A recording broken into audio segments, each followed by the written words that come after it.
Picture a factory town in 1931, Corning, New York, the Steuben Glass Works.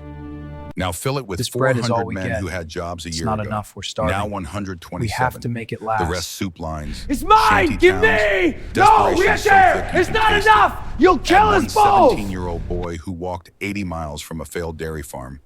Add a furnace that burns at 2,700 degrees. Add a craft so dangerous that boys die learning it. Add the knowledge that if you fail here, there's nowhere left to go. This is Corning 1931, the heart of the Depression, the last place still hiring, the last hope. My name is Henry. I make these history stories. Get comfortable. We're going back. Here we go. Your eyes open to heat, not daylight. Heat. For maybe half a second, you've forgotten where you are. Then it hits you, not the smell this time. Temperature. The furnace below the bunkhouse radiates through the floorboards like the breath of something alive and hungry. You're on the second floor of a wooden building that shouldn't exist this close to that much fire, but it does anyway, and you're in it. November in upstate New York, 40 degrees outside at dawn, 110 in this room. Your skin is damp before you open your eyes. The sheet beneath you is soaked through. You kick the blanket off sometime in the night. It lies in a heap at the foot of the iron bed frame. The heat is constant, oppressive. It presses down on your chest, makes breathing feel like work. Then the smell. It's not just one smell, it's layers. First, wood smoke, beach logs specifically. The only fuel that burns hot enough for glass. The smoke is thick and resinous, clinging to everything. Your clothes, your hair, your lungs. You'll smell like this for the next 3 years. Long after you leave this place, if you ever do, you'll catch a whiff of burning beach somewhere, and you'll be back here, 17 years old, terrified with $4.37 to your name. Second, the mineral smell of silica sand. It's shipped in from quarries upstate, crushed so fine it feels like flour between your fingers. When it melts, it smells like the earth itself being transformed, like stone becoming liquid, ancient, elemental. Third, soda ash. Sodium carbonate brought by rail from Detroit. Chemical bite, sharp. It catches in the back of your throat. Fourth, lead oxide, sweet, metallic, poisonous. This is what makes Steuben crystal different from ordinary glass. Lead content makes it heavier, clearer, more brilliant when it catches light. It also accumulates in your bones over decades. But you're 17. Decades feel like forever. You're not thinking about your bones, fifth sweat, yours and everyone else's. 8 apprentices sleep in this room. In summer, the smell is overwhelming. Now in late November, it's bearable. Barely. Sixth, the Chemung River. It runs 200 yards from the factory, wide and brown and slow. The smell drifts through the open windows at night. Damp, algae, industrial runoff. The river carries waste from tanneries upstream. It smells like rot and chemistry. Seventh fear. You can smell your own, metallic in the back of your throat. Your body knows what your mind is still trying to accept. This is dangerous work. Boys die here. You might be next. The factory whistle blows. 5 in the morning. Sound crashes into the room. Not one whistle. 3. Steuben's main plant. The Corning Glass Works across the river. The cutting house on South Street. They all blow at once, a dissonant chord that carries across the entire town. 127 men's boots hit the floor in buildings scattered across the glass district. You've been here 3 months, 12 weeks, 91 days. Every morning starts the same way. You sit up, the room spins slightly. You didn't eat enough yesterday. Saved money, stupid. Around you, the other apprentices are stirring. Luca Ferraro, 19, Italian-American, sleeps in the bunk next to yours. He's already awake, pulling on his pants in the darkness. Luca's been here 10 months. That makes him senior apprentice. That makes him the one who knows which mistakes will get you fired and which will get you killed. Across the room, Gregor Vasily, 15, Romanian, fumbles with his boots. His hands shake. 3 weeks here. He'll either quit by Christmas or he'll last. There's no middle ground. The others dress in silence. Wesley Pruitt, 2 more whose names you haven't learned yet. Boys from everywhere, orphans, farm kids, anyone desperate enough to work this close to fire. You reach under the bed. Your belongings fit in one canvas suitcase. Inside, 2 shirts, 1 pair of pants, 3 pairs of socks, underwear, a bar of soap, a straight razor you don't need to use more than once a week, and your father's pocket watch. The watch stopped working 6 months ago. You keep it anyway. In your right front pocket, $4.37. Everything you have in the world. The bunkhouse has no bathroom, just a privy out back. The water pump is in the courtyard shared with two other buildings. You splash water on your face from the basin someone fills last night. The water is cold now. November cold, tastes like iron. Your clothes are where you left them. Rough linen shirt, off-white, stained with ash and sweat. Canvas work pants that used to be brown, now a mottled gray. Wool socks with holes in the heels. Leather shoes with wooden soles, the left one cracked and held together with wire wrapped around the toe. You pull on the leather apron. It's thick cowhide, scorched and stained, but it marks you as something. An apprentice glassblower, not a laborer, not a factory worker, someone learning a craft that matters, someone who might be somebody. Appearances matter in America, even in a depression, even among men who work with their hands. The apron says, you're becoming something. By the time you get downstairs, the mess hall is filling up. Long wooden tables, benches, tin plates. The food is served from a counter at the back. Breakfast costs 25 cents deducted from your pay. Cornmeal mush, one slice of bread, coffee that tastes like dirt. You eat standing up. The mush has no salt. The bread is yesterday's hard around the edges. The coffee is hot, at least. You drink it black because milk costs extra. Luca sits across from you. He eats quickly, mechanically, like a man who learned not to taste food. You sleep in Emil Kovar's bunk, Luca says. Not a question. Yeah, he died 4 months ago, before you got here. Furnace accident, molten glass on his chest, screamed for 2 days before he died. You stopped chewing. They said it was operator error, Luca continues. He gathered too much glass, lost control. It spilled. But Emil had been here 18 months. He knew better. What are you saying? I'm saying some people think it wasn't an accident, that he knew something about Kalmar's past, about where he came from, about why a master glassblower from Budapest ends up in a factory town in upstate New York. What did he know? That's the thing, nobody knows what he knew. He kept a notebook, wrote everything down. After he died, the notebook disappeared. Kalmar cleaned out his bunk personally, wouldn't let anyone else touch it. Lucas stands, takes his plate to the wash bin. Just be careful, he says. Don't ask questions. Don't dig into things that aren't your business. The craft is dangerous enough without making it more dangerous. He leaves. You finish your breakfast. The bread sits heavy in your stomach. The workshop is a quarter mile from the bunkhouse. You walk through the glass district in the pre-dawn darkness. Streetlights flicker. Gas lamps, not electric. Corning has electricity, but not here. Not in the factory quarter. The buildings are brick and stone, built to contain fire, built to survive what goes on inside them. 3 stories, most of them. Narrow windows to keep heat in, soot stains climbing the walls like black ivy. You pass the cutting house. Through the windows you can see sparks. The grinders are already at work shaping rough glass into finished pieces. That's skilled work too. Different from blowing, but respected. The Chemung River runs parallel to the street. Fog sits on the water. The sun isn't up yet. Won't be for another hour. You reach the Steuben main plant. The building is massive. Brick facade, iron frame windows. Smoke rises from 4 chimneys. The furnaces never go completely cold. That would ruin them. They burn day and night, year after year, stoked by men who work in shifts around the clock. The door is unlocked. Always unlocked. The workshop doesn't need locks. What's anyone going to steal? Molten glass inside the heat hits you like a wall. The furnace dominates the center of the room. It's a massive beehive structure made of fire-resistant clay bricks standing 8 feet tall with 3 openings called boche, where the glass melts in ceramic crucibles. The fire inside burns at over 2,700 degrees, hot enough to turn sand into liquid, hot enough to melt your skin off if you're careless. The workshop is maybe 60 feet wide and 80 deep. High ceiling rafters blackened with soot.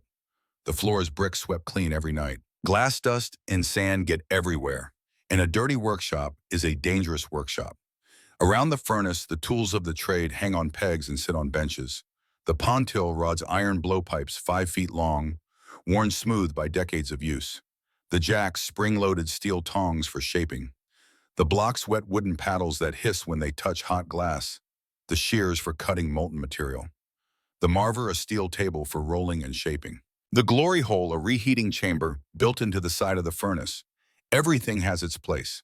Everything is precisely where it needs to be, because in glassblowing, hesitation means ruin. August Kalmar is already here. He's a compact man, maybe 5'8", 52 years old, with a face like weathered ship timber and hands that are surprisingly delicate despite the burn scars that cover them like a topographic map. Those hands can shape molten glass into forms so perfect they seem to have grown rather than been made. He's Hungarian, arrived in 1903, 28 years ago, speaking maybe 12 words of English, learned the craft in Budapest, brought it here, mastered it at a level that made him indispensable, even when the factory cut 3/4 of its workforce. But there are gaps in his story, years unaccounted for. He never talks about the old country, never mentions Vienna or the Habsburg court or the Imperial Glassworks where rumor says he once created chandeliers for palaces. Some say he left Europe because he had to. Political reasons. The kind that gets you disappeared if you go back. Emil Kovar had started asking about those gaps, started writing things down. 2 weeks later, Emil was dead. Kalmar doesn't look up when you enter. You're late, he says. You're not late. The whistle blew 12 minutes ago. But Kalmar says this every morning. You've learned not to argue. Come here, he says. You walk to the furnace. The heat intensifies with every step. By the time you're standing next to Kalmar, your face is burning. Sweat springs up on your forehead, your neck, your back. Kalmar is examining a crucible. He uses an iron rod to stir the molten glass inside, checking consistency. He pulls the rod out. A glowing drop clings to the end. He studies it the way a doctor studies blood. Too much soda, he says. Who measured this, Gregor, sir? Kalmar doesn't swear. He doesn't need to. The look on his face says everything. Find him. Tell him if he can't measure soda ash, he can go back to Romania and measure horseshit instead. You climb back upstairs to the preparation room where the raw materials are stored. Gregor is there measuring silica sand into a bucket. His hands are shaking. Kalmar wants you, you say. The batch is wrong. Gregor's face goes pale. He's been here 3 weeks, still new enough to be terrified of every mistake. How wrong? Too much soda. Mother of God. He's already running for the stairs. You follow more slowly. The day has started the way it always starts, with heat and urgency and the knowledge that molten glass waits for no one. The corrected batch takes an hour to reach working temperature. During that time, you and the other apprentices prepare the day's work. Cleaning tools. Organizing the colored glass rods, canes that will be used for decoration. Sweeping the floor for the 100th time because glass dust and sand get everywhere. Luca is already working at the gaffer's bench, shaping a simple drinking glass. He's good. Not as good as Kalmar, but good enough that he's started taking small commissions under Kalmar's supervision. You watch him work. The movements are hypnotic. The gather. He dips the puntil into the crucible, pulling out a glob of molten glass that glows orange-white, the size of a grapefruit, heavy. The glass slides and drips. The first blow, a short, sharp breath through the puntil. The bubble begins to form inside the glass. He rolls it on the marver, the iron plate where the glass is shaped. The bubble expands, evens out. He takes it back to the glory hole to reheat. More blowing, more shaping. The glass lengthens, thins, becomes something with purpose. He shapes it with the jacks and blocks tools that look medieval, but haven't changed in centuries because they work. A little pressure here, a slight twist there. The glass responds like it's alive, like it wants to become the shape Luca is coaxing from it. 10 minutes from gather to finish. He snaps the glass free from the puntil, with a sharp tap catches it with a rod coated in beeswax, carries it to the annealing oven, the lair where it will cool slowly overnight. Too fast and it shatters from thermal shock. Patience is built into every stage. Passable, Kalmar says. He's been watching from his stool in the corner, eyes missing nothing. The stem is thick. Fix that next time. Yes, sir. Kalmar turns to you and Silas, you're doing practice gathers today. No finished pieces, just gather and return. Build your arms. You expected this. Gathering is the foundation. If you can't control the gather, you can't do anything else. Yes, sir. Don't waste the glass. This is standard. Kalmar always says this. He's not poor. But complaining about waste is what masters do. It's part of the performance. You walk to the furnace. The puntil in your hands is 5 feet of solid iron worn smooth by decades of use. It's heavier than it looks. Your arms are already tired. You dip the tip into the crucible. The heat hits your face even through the leather apron. Your hands know what to do now. 3 months of repetition have carved the movements into muscle memory. But your brain still screams that you're holding liquid fire on the end of a metal stick. You rotate the puntil slowly. The glass adheres to the iron, wraps around it, builds. You pull it out. The glob is too large. Beginner error. More glass means more weight means less control. Too much, Kalmar says from across the room. He doesn't miss anything. You dip it back in, knock off some of the excess, gather again. Better. Still not perfect, but better. You carry it to the marver, roll it to even out the shape, then back to the glory hole to keep it hot. The glass shifts from orange to yellow-white. Now back to the bench. Kalmar appears beside you. Blow. You put your lips to the end of the pontal and blow gently. Just enough to start the bubble. Too much and it pops. Too little and it stays solid. The resistance tells you everything.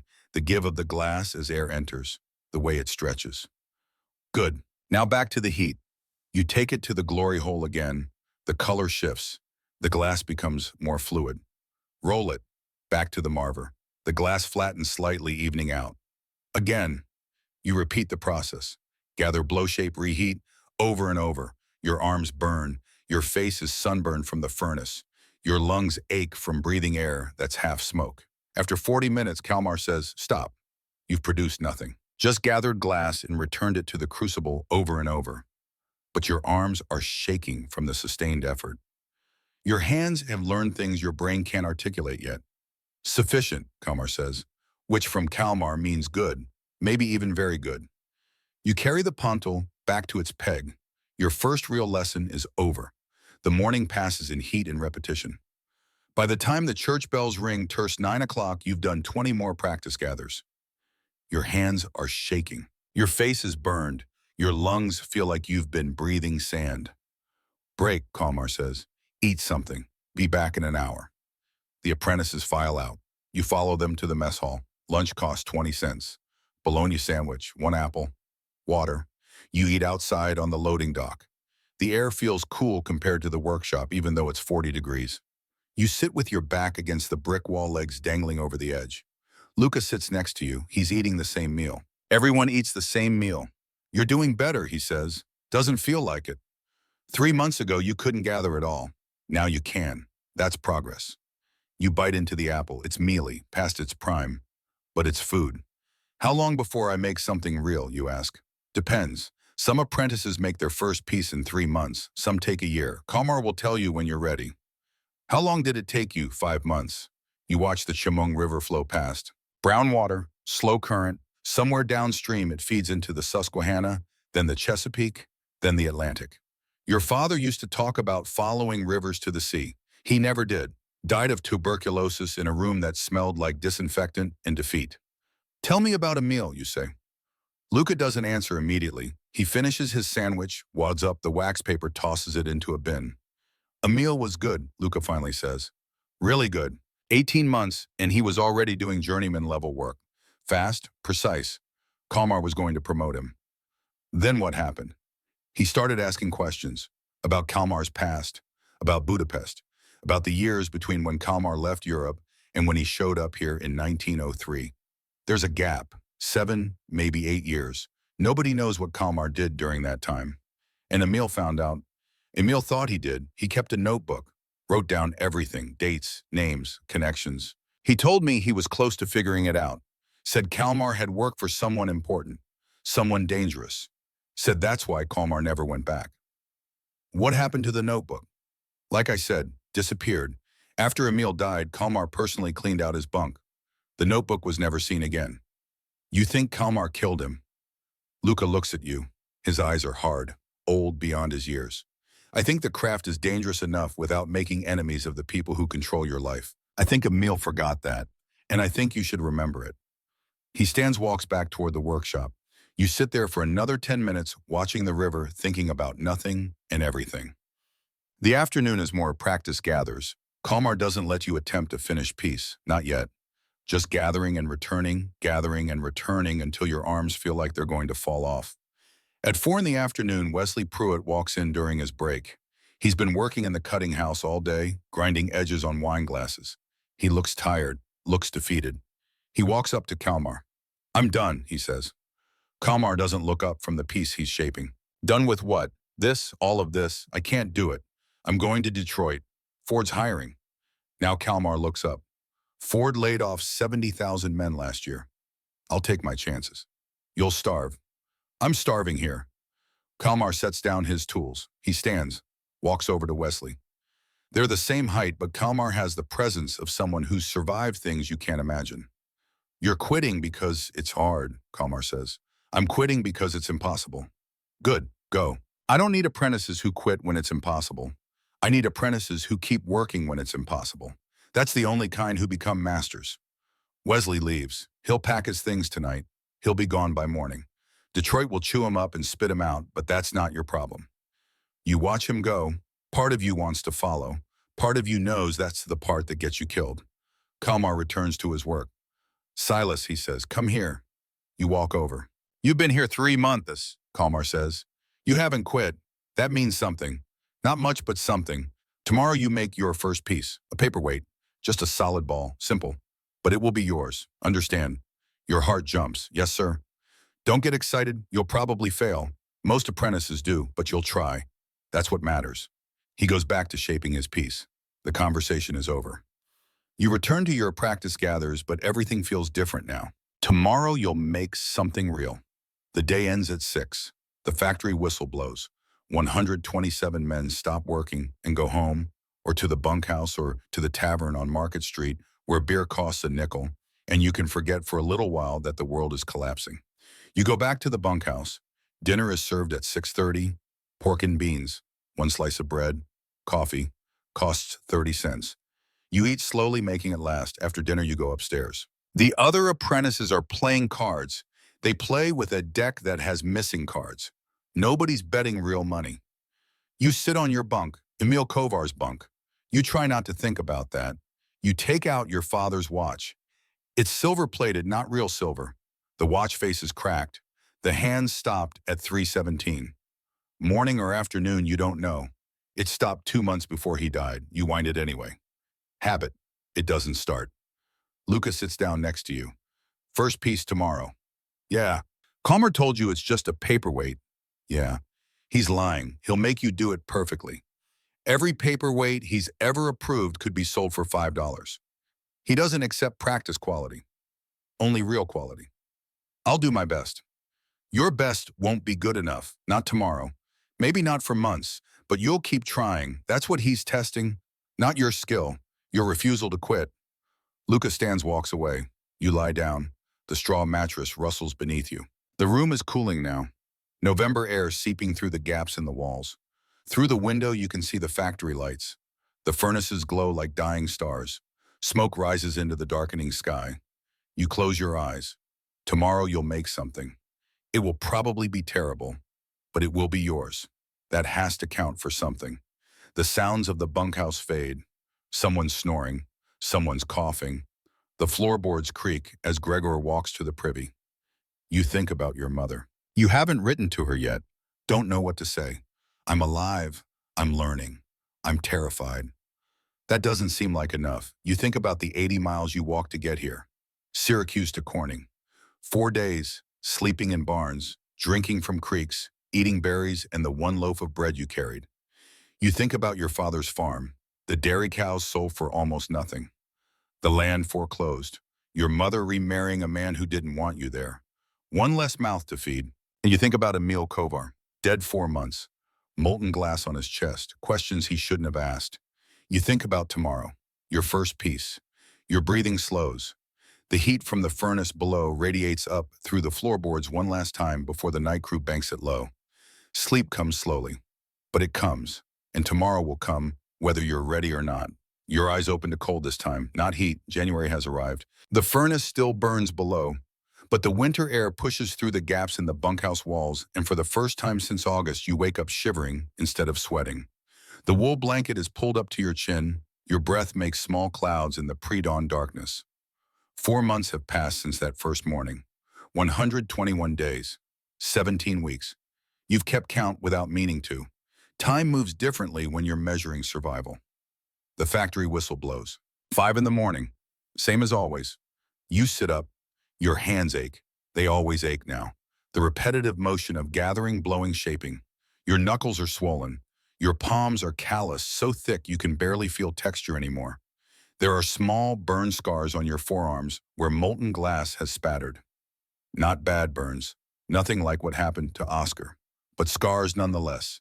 Proof you've been doing this long enough to get careless. Luca is already awake in the next bunk. He's 22 now. Had a birthday last week. Nobody celebrated. Birthdays don't matter here.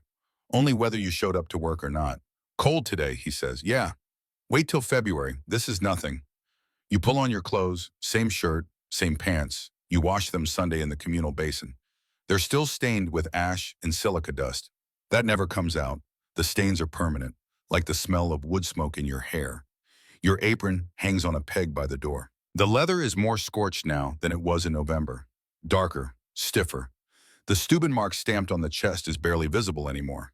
You're wearing the work into the material. Or the material is wearing into you. Hard to tell which. Downstairs breakfast is the same. Cornmeal mush, one slice of bread, coffee, 25 cents deducted from your pay. You eat standing up because the benches are full. Grigor sits alone in the corner. He's still here. Survived his first 2 months. Lost 10 pounds doing it, but he's still here. His hands don't shake anymore when Kalmar yells at him. That's progress. A new apprentice arrived 2 weeks ago, Amos Thorne, 16 years old, black kid from Harlem, came down on the train looking for work. Any work. Found this instead. He sits at a separate table.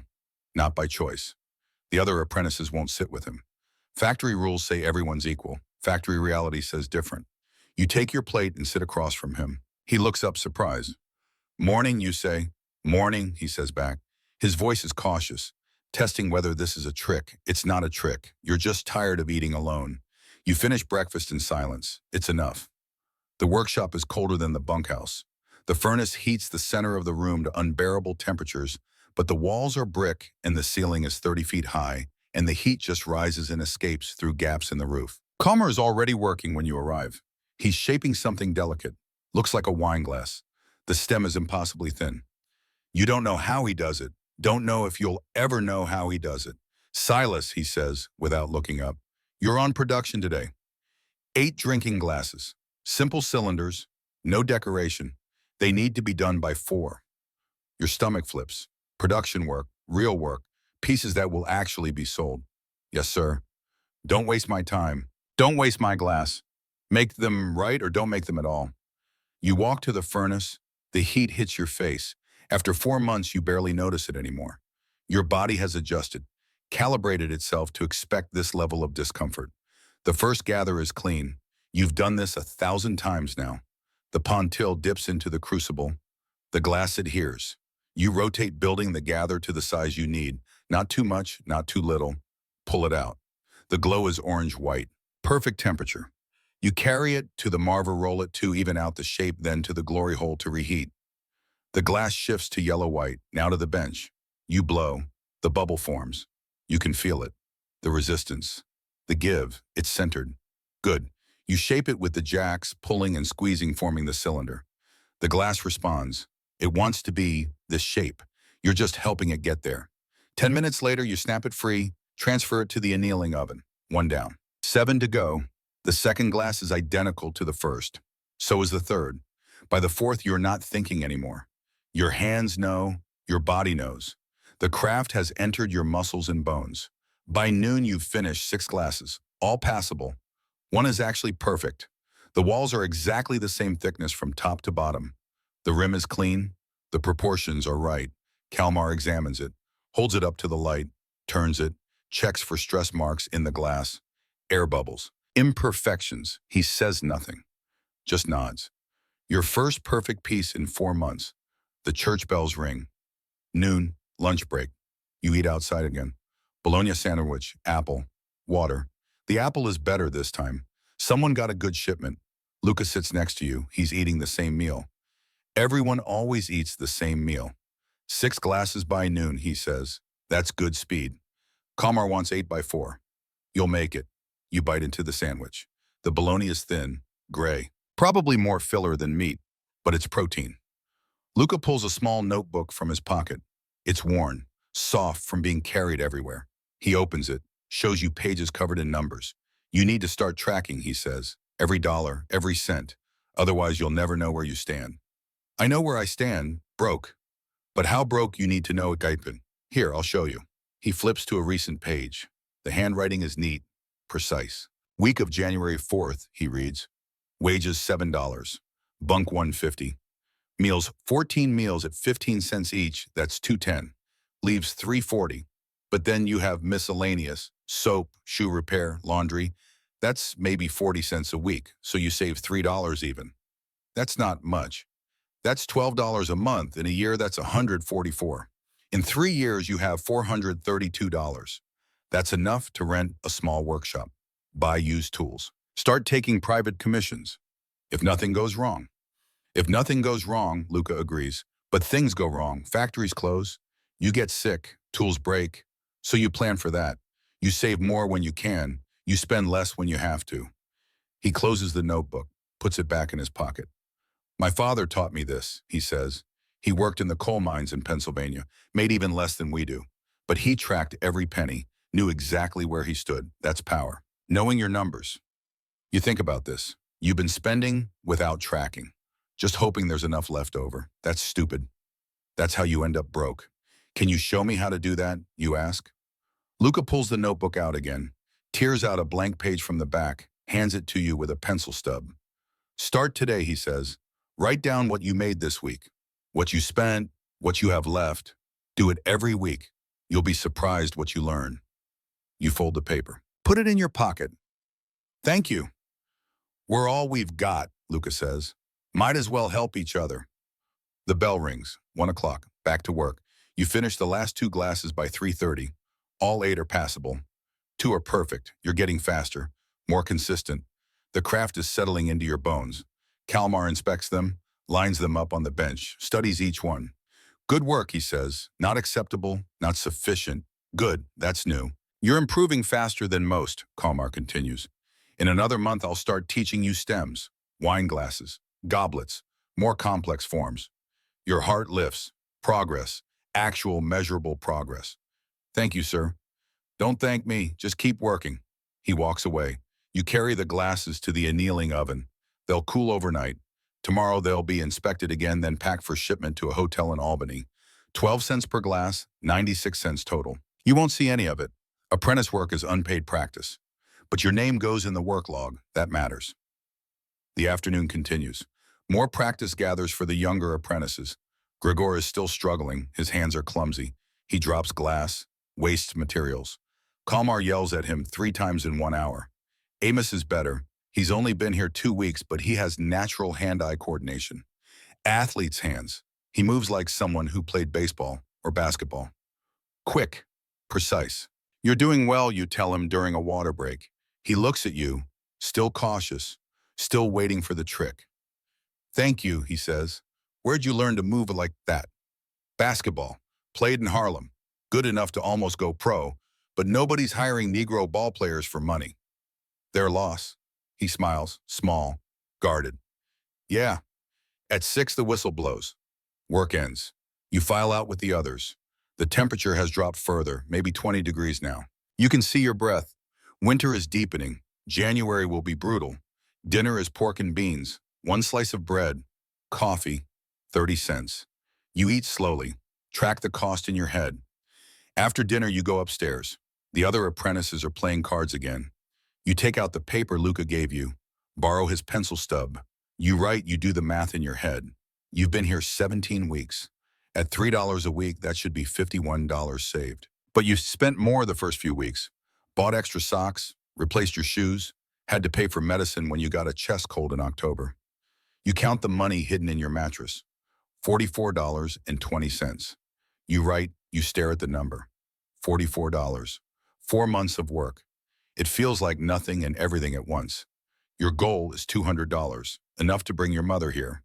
Rent a small house. Give her a place to live that isn't with a man who doesn't want her. At $3 a week, that's 52 more weeks. 1 full year. Call it January 1933. That feels impossible, but less impossible than it did this morning. You fold the paper, put it under your pillow. Luca walks over. You tracked it? Yeah. Good. Now you know where you stand. He walks away. You lie down. The straw mattress rustles. The blanket is wool, scratchy, but warm enough. Through the window, the factory lights glow. The furnaces never stop. Even now at 8 o'clock at night, glass is being made somewhere in the district. You close your eyes. Tomorrow is Sunday. You're 1 day off. You'll sleep late. Maybe walk into town. See something other than brick walls and furnace glow. Maybe. Sleep comes easier now. The work exhausts you. That's good. Tired sleep is better than anxious sleep. Good night. 3 weeks pass. Then late January brings the first crisis. You're in the workshop on a Tuesday morning. The usual routine. Practice gathers. Production cylinders. Everything normal. Then Oscar Lindgren stumbles in. He's 16. Swedish immigrant. Been here 5 months. Quiet kid. Works in the cutting house grinding glass. His face is gray. Sweating. His left hand is wrapped in a bandage that's soaked through with something dark. I need help, he says, then he collapses. Kalmar is there immediately. He unwraps the bandage. The smell hits you before you see the wound. Infection. Bad infection. The cut runs across Oscar's palm. Deep. The wound has turned green at the edges. Pus drains from it. The flesh around it is hot and swollen. Streaks of red run up his forearm. Blood poisoning. God damn it, Kalmar mutters. How long has it been like this? 5 days, Oscar whispers. Why didn't you say something? Couldn't miss work. Can't afford to miss work. Kalmar stands. Luca, get someone with a truck. We're taking him to the hospital now. Luca runs. You and Kalmar carry Oscar to the loading dock. His skin is burning. Fever. High fever. You've seen this before. On the farm, animals got infections. Sometimes they lived. Usually they didn't. A truck arrives 15 minutes later. Belongs to the cutting house foreman. Kalmar and the foreman load Oscar into the back. They drive away. You stand on the loading dock. Your hands are shaking. Gregor walks up next to you. Is he going to die? I don't know. If the infection reached his blood, I know. You both stand there, not talking, just standing. The river flows past. Brown water. Constant. Oscar doesn't come back. You find out later. The hospital amputated his hand at the wrist. No anesthetic, couldn't afford it. They cut it off with a bone saw while 4 orderlies held him down and he screamed until his voice gave out. He survived the surgery, barely. They sent him home to his family in Pennsylvania. He'll never work glass again. Can't. Not with one hand. The factory replaces him within a week. New apprentice, younger, desperate. The cycle continues. You think about Oscar's face when he said, couldn't miss work. You understand. You've thought the same thing 100 times. The fear of missing even one day. One day of pay, one day of practice, one day closer to being replaced. The craft doesn't care if you're injured. Either you work or someone else does. That's the reality. That night you update your ledger. You think about Oscar, about how one moment of carelessness can end everything. You think about Emil, about how asking the wrong questions can end everything. You think about how fragile this all is, how you're always one mistake away from disaster. But you keep the ledger anyway. Keep tracking. Keep saving. Because what else is there? February arrives. The coldest month. The temperature outside drops to 0. Inside the workshop, it's still 90 near the furnace and 30 everywhere else. You work in layers, shirt, sweater, apron, strip down when you're near the heat, bundle up when you're not. Your hands crack from the constant temperature changes. Hot to cold, cold to hot. The skin on your knuckles splits, bleeds. You wrap them in cloth and keep working. Then mid-February, Kalmar announces a major commission. A woman from Albany, Mrs. Ashford Bellamy. She wants a custom vase, 18 inches tall, lead crystal, floral etching, price $75, $75. That's nearly 11 weeks of your wages. Silas, Kalmar says, you're making it. Your heart stops. Sir, you heard me? Solo project, 3-week deadline. Don't waste my glass. This is a test, obviously. Kalmar could make this vase in his sleep. He's assigning it to you to see if you're ready for journeyman work. Yes, sir. Start tomorrow. You don't sleep that night. Your mind races. 18 inches. That's huge. The gather alone will be massive, heavy. Controlling it while shaping will require strength and precision you're not sure you have. But you have to try. The next morning you start. The first gather is too large. The glass is unwieldy. You try to shape it and it collapses. Ruins the entire piece. Kalmar watches. Says nothing. Just watches. You try again. This time the gather is better. But during the blowing, the bubble forms off-center. The walls are uneven. It'll crack when it cools. Start over, Kalmar says. You start over. 5 attempts, 5 failures. By the end of the first week, you've wasted more glass than you've ever wasted before. Kalmar doesn't say anything, just marks it in his ledger. You'll pay for it somehow, docked wages, extra hours, something. The second week you change your approach. Instead of rushing, you slow down, focus on each step. Get the gather right before you move to the blow. Get the blow right before you move to the shape. Slow is smooth, smooth is fast. On February 20th, you complete the vase. The body is 18 inches. The walls are even. The neck tapers perfectly. It's beautiful, actually beautiful. You carry it to the annealing oven with hands that shake from more than just effort. The next day you begin the etching. This is detail work, grinding wheel, diamond bits. You carve floral patterns into the surface. Roses, stems, leaves, 40 hours of grinding. Your hands go numb, your eyes ache from focusing. On February 28th you finish. Kalmar inspects it. He takes longer than usual, examines every inch, holds it to the light, checks for stress marks, flaws, anything. Finally, he sets it down. This is master-level work, he says. You can't breathe. You're 17 years old, Kalmar continues. I've been doing this for 30 years. This vase is as good as anything I could make. He pauses. You're ready. Ready for what, sir? Journeyman. Effective March 1st, you're promoted. $17 a week. You can take outside commissions. You can sign your own work. Congratulations. The world tilts.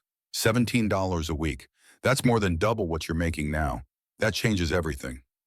Thank you, sir. Kalmar nods, walks away. You stand there holding the vase, trying to understand that your life just changed. March 1st, 1932. Your first day as a journeyman. Your wages go from $7 to $17. After deductions for room and meals, you're clearing $11 a week, $44 a month. You rewrite your numbers. You can bring your mother here by summer. You write her a letter that night, the first one you've sent. Dear mother, I have work. I'm learning glass. I've been promoted to journeyman. I'm sending you $200 in June. Come to Corning, I'll find us a house. Your son Silas, you mail it the next morning. The rest of March passes in production work. You make wine glasses, champagne flutes, decorative bowls, everything sells. The depression is bad, but rich people are still rich. They still want beauty. On March 15th, you deliver the Bellamy vase to Albany. You take the train. 2 hours, costs 60 cents round trip. The Bellamy mansion is everything you expected. Opulent, wasteful, servants everywhere. Mrs. Bellamy receives you in a sitting room that's larger than the entire bunkhouse. She's maybe 50, dressed in silk, pearls, diamonds on her fingers. She barely looks at the vase. Lovely, she says, put it there. A servant takes it from your hands, sets it on a shelf next to 12 other expensive objects. It disappears into the collection, becomes invisible. You're paid $75. Cash. You've never held this much money at once. Kalmar told you to keep $10 as a bonus. The rest goes to the workshop.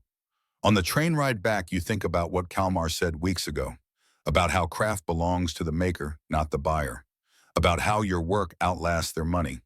Mrs. Bellamy will forget this vase in a week, but you'll remember making it forever. That has to be enough. April arrives with warmer weather. The ice breaks on the Chemung River. You hear it at night, the cracking and groaning as winter releases its grip. Your mother's reply comes in mid-April. She's coming. She'll arrive June 1st.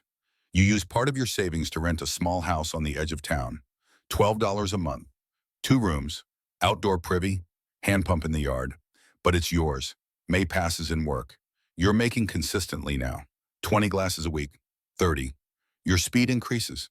Your quality stays high. You track everything. Luca loans you the difference without hesitation. Pay me back when you can, June 1st, 1932. Your mother steps off the train. She's thinner than you remember. Older.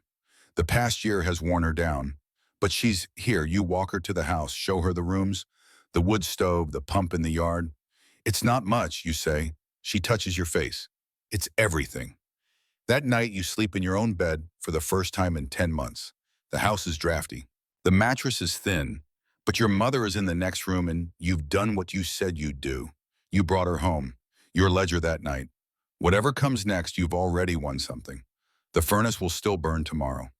The glass will still need to be made. The craft will still demand everything you have.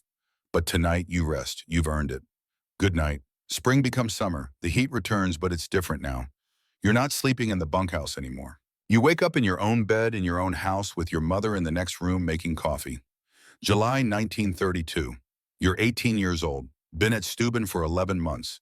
You've gone from terrified apprentice to journeyman glassblower, from $7 a week to 17, from nobody to somebody. But the work continues. It always continues. The morning whistle still blows at 5. You still walk to the factory in the pre-dawn darkness. You still stand in front of the furnace gathering glass-shaping beauty from sand and fire.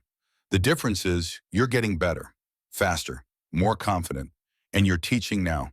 Kalmar has assigned you 2 apprentices, Amos Thorne and a new kid, Marcus O'Brien. 15 Irish arrived 2 weeks ago from Boston. You teach them what Kalmar taught you: how to gather without fear, how to respect the glass without being paralyzed by it, how to fail and try again. The craft doesn't care about your feelings, you tell them. It only cares about your hands. Make your hands worthy, ma'am. Amos is excelling. 6 months in and he's already doing journeyman level work. Fast, precise, natural talent combined with discipline. Marcus is struggling, clumsy, afraid, wastes materials. You see yourself in him. The version from 11 months ago. Again, you tell him when he drops a gather, and again, until you get it right. He gets it right on the 14th attempt. Better, you say. Now do it 100 more times. August brings news. Luca is getting married. Maria Lombardi, 20 years old. Her father owns a bakery on Market Street. The wedding is set for August 20th. You'll be there, Luca asks. Of course. And Silas, I'm leaving Steuben, opening my own shop. Small operation. Just me and maybe one apprentice. But it's mine. Something twists in your chest, not jealousy, something else. The knowledge that paths diverge, that people you've suffered alongside eventually walk away. That's good, you say, really good. You should think about it too. You're good enough, better than good. Kalmar says you're the best apprentice he's ever trained. Kalmar said that, not to you, but yeah, he tells people, you're fast, precise, fearless. That's rare. You don't feel fearless. You feel like you're constantly one mistake away from disaster. But maybe that's what fearless actually is, doing it anyway. The wedding is small, Catholic church, simple ceremony. You attend. Watch Luca stand at the altar with Maria, promising forever, believing it's possible. After the wedding, there's a small reception, wine, food. You stand in the corner, not drinking, just watching. Luca finds you. Thanks for coming. Wouldn't miss it. I mean it, Silas. You saved my life. That day you sat with me at lunch. When you asked about the economics. When you gave a damn, nobody else did. You did. That mattered. He shakes your hand, walks away to dance with his new wife. You stand there thinking about how people save each other in small ways. September arrives. With it comes disaster. Polio. It starts with 1 case, a child in the factory district, then 3 more, then 7. By September 15th, there are 18 cases in Corning, 4 children dead. The factory closes, mandatory quarantine, 2 weeks, no pay. Your mother gets sick, not polio, influenza, but bad enough that she's bedridden for 5 days. You pay for the doctor, $5. He gives her medicine. Quinine, aspirin, she recovers. But those 2 weeks cost you $34 in lost wages, plus 5 for the doctor, plus extra for food since you couldn't eat at the factory mess hall. Your savings take a hit. Back to square one. Almost. But your mother is alive. That's what matters. The factory reopens October 1st. You go back to work. October through December pass in a blur of production. You make hundreds of pieces, glasses, bowls, vases. Your name appears in the work log more than anyone except Kalmar. You're rebuilding your savings. Slowly, you've exceeded your original goal. By a little, it feels like a victory. Your mother is safe. You have a home. You have a craft. You have a future. January 1933 brings a new commission, and with it, a new opportunity. The Corning Glass Festival is announced. Annual event. The biggest gathering of glassmakers in the region. Steuben will display their finest work. Kalmar pulls you aside one morning. The Bellamy vase, he says. I submitted it to the festival. They accepted it. It'll be on display. Your stomach drops. You submitted my work. It's good work. People should see it. But my name will be on the card. Silas Brennan, journeyman, age 18, youngest featured craftsman in the festival's history. Which a pride and terror mix into something that tastes like copper. Don't let it go to your head, Kalmar says. You're good. You're not a master yet. You have years of work ahead of you. But you've earned this. The festival is April 15th, 1933. The months between January and April are intense. Kalmar pushes you harder than ever. More commissions, more production, more teaching. If you're going to be recognized publicly, he says you need to be worthy of the recognition. You work 16-hour days sometimes, arrive at 5 in the morning, leave at 9 at night, come home exhausted, eat dinner with your mother, update your ledger, sleep, wake up, do it again. But you're getting better, noticeably better. You can feel it in your hands, in the way the glass responds, in the ease with which shapes emerge. By April, you're working at a level that rivals some of the senior journeymen. Not Kalmar, not yet, but getting there. April 15th, 1933. The Corning Glass Festival. 2,000 people attend.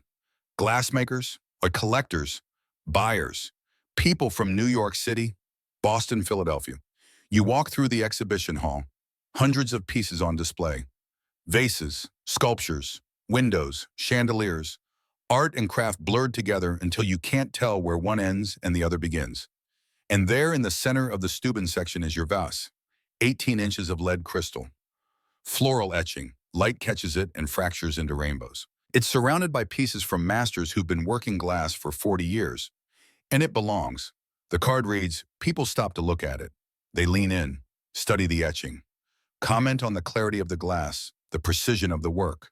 You stand in the corner, watching. Nobody knows you're the maker. You're just another visitor. An older man stops in front of your vase. He's maybe 60, well-dressed, educated look about him. This is remarkable, he says to his companion. Look at the wall thickness, completely even. The etching is museum quality. Who made it? The man leans closer to read the card. Celis Brennan, 18 years old. Oh, good God, when I was 18, I couldn't make a paperweight. They move on. Kalmar appears next to you. Good work, he says. Thank you, sir. Now forget about it. Tomorrow you're back in the workshop. Fame doesn't make glass, hands do. He walks away. You take one last look at the vase, then you leave. Public recognition feels good, but it's not why you do this. You do it because the glass demands it, because your hands need it, because the craft is the only thing that makes sense in a world that doesn't. May 1933. Kalmar's health begins to decline. It starts with coughing, deep wet coughs that sound like drowning. He tries to hide it. Can't. Silicosis, he says, when you ask. Glass dust. Been breathing it for 30 years. It's in my lungs. Nothing to be done. Is it serious? Eventually, yes, but not today. Today we have work to do. The coughing continues, gets worse. By July, he's coughing up blood. By August, he can barely walk from his office to the furnace without stopping to catch his breath. But he keeps working every day, 5 in the morning until 6 at night, teaching, supervising, creating. The craft doesn't stop because I'm dying, he says. Neither do I. September 1933. Kalmar calls you into his office. Sit, he says. You sit. I'm promoting you to senior journeyman, $28 a week. You'll oversee production, train all new apprentices, handle major commissions. Essentially, you're running the workshop when I'm not here. Your mind races. $28 a week. That's 4 times what you made as an apprentice. That's real money. That's a future. I don't know what to say, sir. Say yes or say no. Don't waste my time with gratitude. Yes. Good, you start Monday. You stand to leave. Silas, Kalmar says, you turn. I've been doing this for 30 years, he says. Taught maybe 40 apprentices. Most of them quit. Some died. A few became competent. Only 3 became masters. He pauses. You're going to be the 4th. I know that. You know that. The glass knows that. Don't waste this gift. It's the highest praise he's ever given you. No, sir. October 1933. The polio outbreak returns. Worse this time. 40 cases, 12 deaths. The factory closes for 3 weeks. No pay. But you're making $28 a week now. You have savings, $430. You can survive 3 weeks. Your mother gets sick again. Influenza, worse than last year. She's bedridden for 2 weeks. Fever, chills. You pay for the doctor again. This time it costs $8. He gives her stronger medicine. She recovers, slowly. When she's better, you sit with her in the kitchen. I was worried, you say. I know. When you were sick, I thought, I know. She reaches across the table, takes your hand. Her fingers are thin, fragile, but warm. You've given me more than I deserve, as she says, a home, safety, a reason to keep going. Your father would be so proud. You've said that before. It's still true. Your throat tightens. Your eyes burn. You have to look away. I'm glad you're here, you finally say. So am I. November 1933. Kalmar collapses at the furnace. You're there. You see it happen. One moment he's standing examining a crucible. The next moment he's on the floor. You're beside him immediately. He's conscious but weak. Can't stand. I'm fine, he says. You're not. Help me up. You help him to a chair. He sits there breathing hard, face gray. I'm retiring, he says. End of the month. Sir, don't argue. My lungs are finished. Doctor says if I keep working, I'll be dead by spring. I'm moving to Arizona. Dry air. Might buy me a few more years. What about the workshop? It's yours. The world stops. What? I'm recommending you as senior glassblower. Factory management will approve it. You'll run this operation. 28 apprentices and journeymen. All of them answer to you. Wage increases to $32 a week. I'm 19. I started at 17. Age doesn't matter. Skill does. You have the skill. He coughs, long and terrible. Don't waste this, he says. I've given you everything I know. Use it, teach it, pass it on. That's the only immortality men like us get. December 1st, 1933. Kalmar leaves. You see him off at the train station. He's thinner than he was a month ago, moving slow, an old man at 54. Thank you, you say. He doesn't respond immediately, just looks at you with those sharp eyes that miss nothing. I never told you about Emil, he says. Sir Emil Kovar, the apprentice who died before you arrived. You heard stories about him, about his notebook, about mysteries. Yes, sir. There was no mystery. He was drunk, gathered glass while intoxicated, lost control. It spilled. He died because he was careless and stupid and drunk. That's all. But people say a lot of things. Most of it is nonsense. I cleaned out his bunk because someone had to. The notebook was full of sketches, glass designs, nothing more. I threw it away because it was garbage. He pauses. Don't let other people's paranoia become your burden. The craft is hard enough without inventing conspiracies. The train whistle blows. Goodbye, Silas. Goodbye, sir. He boards. The train pulls away. You watch until it disappears. You walk back to the workshop alone. You're the senior glassblower now, 19 years old, running an operation that employs 30 people, making $32 a week. The apprentices look at you differently, not quite respect. Something closer to awe. You're the youngest master they've ever seen. That makes you either brilliant or dangerous. They're not sure which. Amos is a journeyman now, making $22 a week. In another year, he'll be where you are. New apprentices arrive. You train them the way Kalmar trained you. Harsh, unforgiving, but fair. The work continues. Orders come in. You fill them. Production increases. Quality stays high. February 1934. A letter arrives from Arizona. The envelope is thin. The handwriting is shaky but readable. Kalmar's. You open it. Silas, I'm dying. Doctor says weeks, maybe days. Lungs finally gave out. I'm not writing for sympathy. Just to say this, I have a grandson. Born last month. My daughter wants me to make something for his christening. A bowl. Crystal. Simple but perfect. I can't. My hands shake too much. My breath is too weak. Will you make it? Send it to my daughter at this address. Tell her it's from her father's last student. Tell her I taught you everything. One more thing. You asked me once why we make beautiful things. I never answered properly. We make them because we can. Because in a world of depression and death and desperation, we can take sand and fire and breath and make something that wasn't there before. Something that will outlast us. That's the only victory that matters. Not money, not fame. The work itself, the thing made. That's immortal. Thank you for learning. Thank you for listening. Thank you for becoming what I hoped you'd become. August Kalmar. You fold the letter carefully. Put it in your pocket. Walk to the furnace. You make the bowl that night. Alone. After everyone else has gone home. 12 inches across. Lead crystal. So clear it's almost invisible. You gather the glass. Perfect amount. Perfect temperature. Blow the bubble. Shape it. The movements are automatic now. Muscle memory built over 2 years and thousands of repetitions. You don't think. You just work. 90 minutes later, it's done. The bowl sits on the bench cooling slowly. It's perfect. Absolutely perfect. The walls are exactly the same thickness throughout. The curve is precise. The rim is clean. You pick it up, hold it to the lamplight. It catches the light and fractures it into spectrum. Colors dance across the workshop walls. This is why. This is why you walked 80 miles. Why you survived the heat and the fear and the failures. Why you stayed when others quit. Why you kept going when it seemed impossible. Because you can make this. The next day you etch a pattern into the base. Simple waves, like the Kemung River, like water flowing, constant, endless. You etch Kalmar's initials, a K, small, discreet, so his grandson will know it came from family.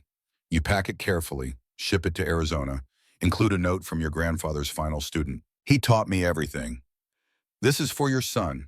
Tell him his grandfather was the finest glassblower I ever knew. Silas Brennan. 3 weeks later, a reply comes. Mr. Brennan, thank you for the bowl. It's beautiful. My father passed away on March 2nd, peacefully, in his sleep. He spoke of you often in his final weeks, said you were his greatest work, said that teaching you justified everything he'd endured. The bowl will be a family heirloom. My son will treasure it, as will his children, as will generations we'll never meet. Thank you for honoring my father's request. Thank you for learning from him. Thank you for continuing his legacy. With gratitude, Elizabeth Kalmar Sanderson. You fold the letter, put it with Kalmar's original, 2 pieces of paper.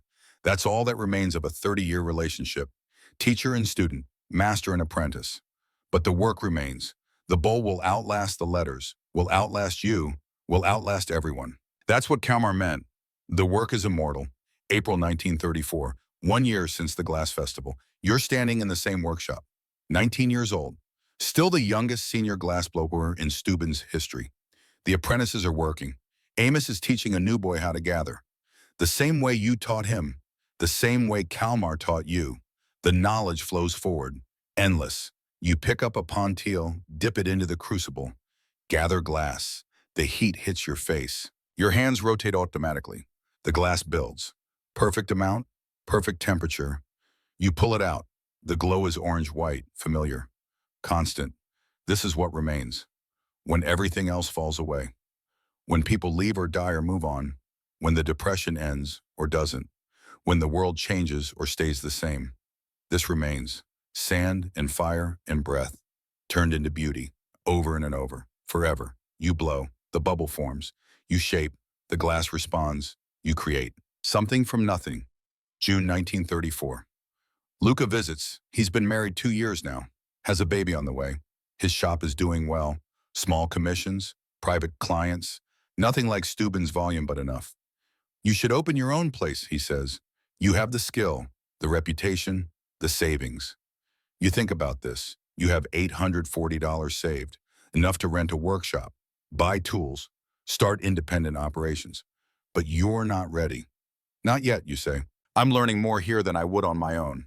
Give me another year. Luca nods. Fair enough, but don't wait too long. The craft needs young masters, needs people who can teach the next generation. I'm teaching now, 6 apprentices. That's good. Keep doing that. That matters more than you know. He leaves.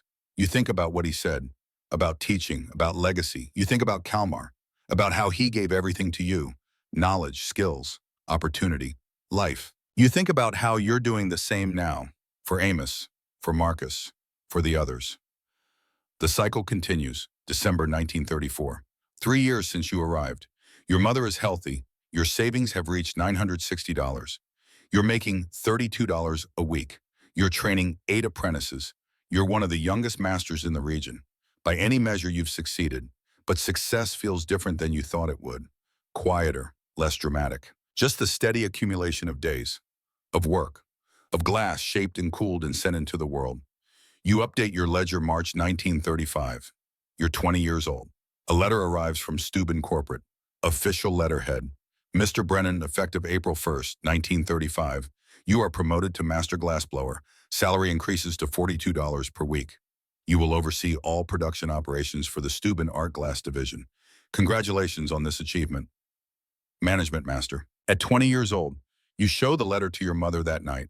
Proud, she asks. Tired, you say. That's honest. You sit by the window. The factory lights are visible from here. Always visible. Do you ever regret it, you ask? Coming here?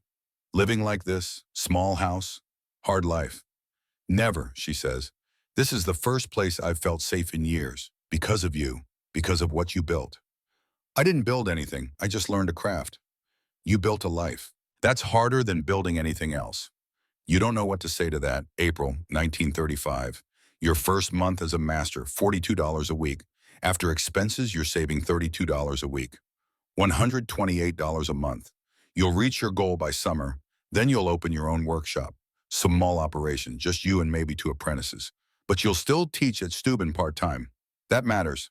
Passing the knowledge forward. One evening in late April, you're alone in the workshop. Everyone else has gone home. You're not making anything in particular. Just working, gathering glass, shaping it. No commission, no client, just craft. You create a small bird, a sparrow.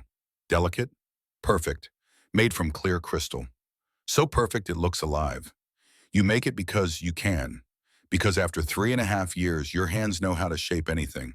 Because the glass responds to you now like an extension of your own body. You make it because beauty doesn't need a reason. You set the bird on a shelf in Kalmar's old office. Leave it there. Unsigned. Unclaimed. Someone will find it someday. Wonder who made it. Wonder why. They won't know it's yours. That's fine. The work doesn't need your name to be real. Evening comes to Corning, April 1935. The sun sets behind the glass district. Long shadows stretch across the Kimung River. The water flows brown and constant, carrying everything downstream, carrying nothing back. You finish your shift, clean your tools, bank the furnace for the night. You walk home. The route is automatic. You could do it blind. The house is warm when you enter. Your mother is cooking dinner, chicken, potatoes, real food, good food. Long day, she asks. Same as always. You eat together, talk about nothing important. Weather, neighbors, small things. After dinner, you sit by the window. The factory lights glow in the distance. Your breathing slows. You think about the 80 miles you walked 3.5 years ago, the $4.37. The fear, the certainty that you'd fail. You think about Emil Kovar, the ghost that haunted your first months. Just a drunk apprentice who made a fatal mistake. No conspiracy, no mystery, just tragedy. You think about Oscar Lindgren, one hand, lost to the craft. You think about Kalmar, dead in Arizona, lungs ruined, but alive long enough to pass everything forward. You think about Luca, married, independent, building his own legacy. You think about Amos, learning, growing, becoming. You think about the glass, endless, immortal, outlasting all of you. You think about the bird you made tonight, perfect and purposeless, beautiful because it can be. The stars come out, cold, distant, permanent. Your mother calls from the next room. Get some sleep, early morning tomorrow. I will. But you sit there a while longer. Watching the factory lights, feeling the ache in your hands. The weight of 3.5 years, the satisfaction of work done well. This is your life now. This is what you chose. This is what chose you. The glass, the craft, the endless cycle of creating beauty from nothing. It's enough. It's everything. Let the sounds fade now. The factory whistle, the river, the wind through the glass district. Let your breathing slow. Let the day's work fall away. You've survived. You've learned. You've mastered.